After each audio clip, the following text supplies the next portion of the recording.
A világon mindenki közlekedik. Lehetsz idős, vagy fiatal. Lehetsz a kerékpározás szerelmese, vagy megrögzött autós. Lehetsz hétköznapi ember, vagy lehetsz Batman. Utazhatsz a családoddal, vagy nélkülük. Kevin!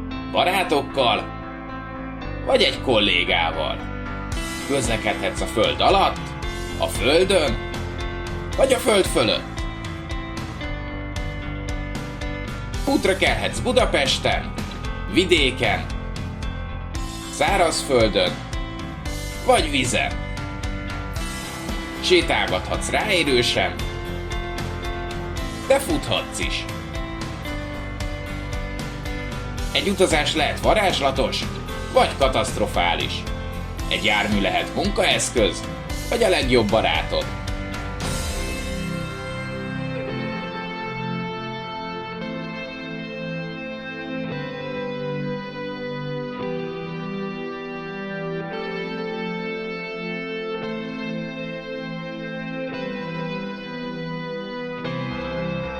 Lehet a munkahelyedre indulsz fáradtan, de lehet a világot akarod éppen megmenteni.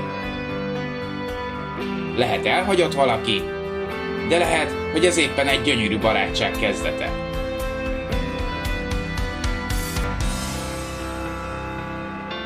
A közlekedés végigkísérte az emberiséget a történelmi korokon. Te is lehetsz közlekedésmérnök.